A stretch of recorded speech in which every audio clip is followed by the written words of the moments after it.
大家好，我是展展。今天是我4点起床的第55天，坚持到现在，对于天生夜猫子的我来说，真的是特别满足。因为半年前8点起床对我来说都是件不可能的事情，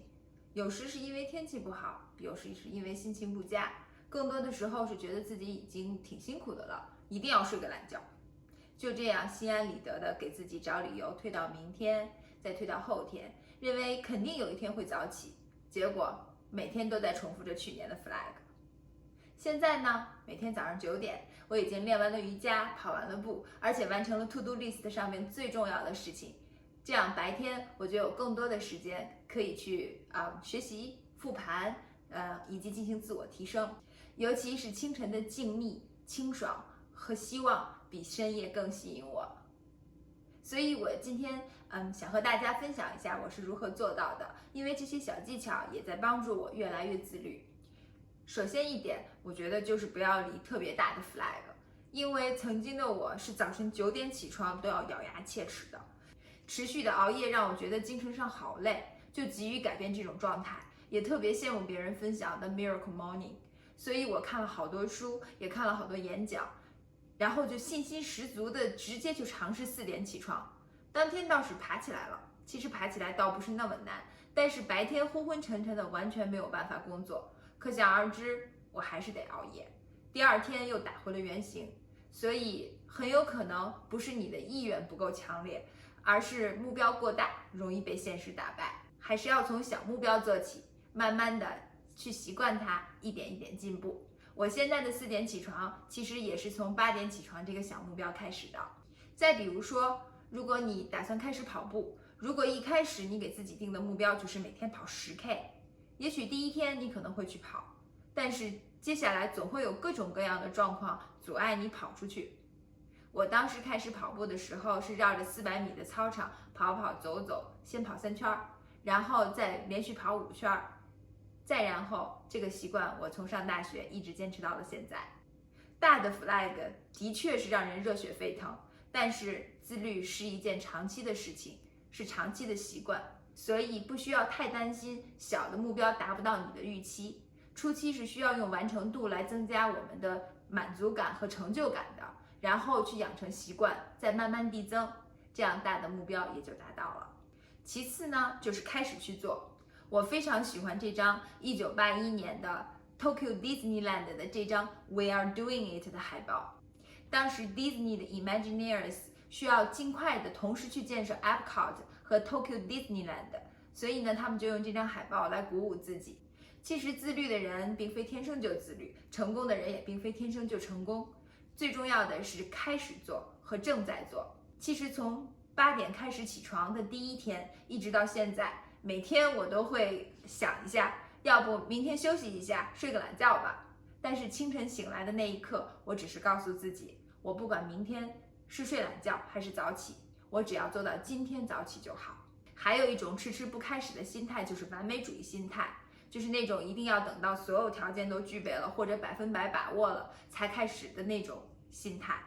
它的根源其实就是太在乎结果了，而只要不开始就不会失败，所以就一直处于计划之中。比如说，你计划开始每天进行力量训练，但是又开始纠结于我是请私教呢，还是在家跟着 YouTube 去练，或者是穿着家居服练呢，还是我要去买运动服，而哪个牌子的运动服舒服透气，性价比高？我是先练上肢呢，还是先练下肢？我买3磅的哑铃呢，还是去买5磅的？等等等等。这种完美主义心态就特别容易导致无限期计划，开始锻炼的日子也就会一拖再拖，甚至会带来焦虑，还有引发内耗。这种时候不要只告诉自己 I can do it， 开始去做，用行动告诉自己 I am doing it， 然后根据行动后的实际情况再来调整计划。说到调整计划，最直接最有效的办法就是把它给细化，然后再把它插入到已有的习惯中。我在读《Atomic Habits》原子习惯这本书的时候，就特别有感触于作者所举的一个例子。当时作者是打算每天中午做一组俯卧撑，但是当他执行了几天之后，他发现总有别的事情把这个习惯给打破，没有办法执行下去。所以呢，他就把这个计划给变小、变细，然后把它插入到已有计划中。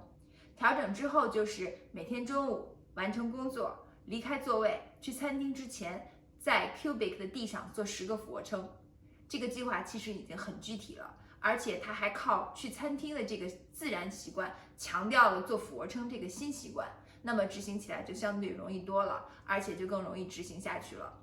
再说到我自己，因为我尝试过几次4点起床，都被现实打败了，都没有办法坚持下去，所以呢，我就决定我还是先从减少熬夜、8点起床这个小目标开始，但是我需要把以前的计划修改得更可行一些，更容易坚持一些。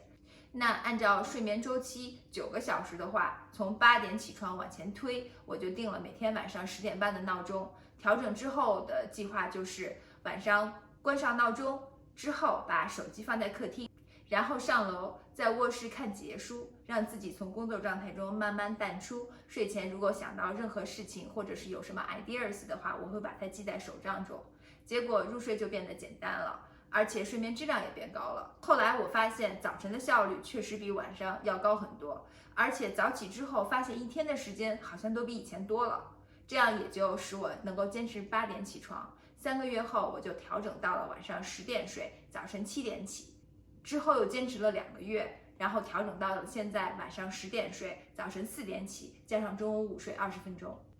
其实上面的例子也说到了最后一点，就是环境的影响。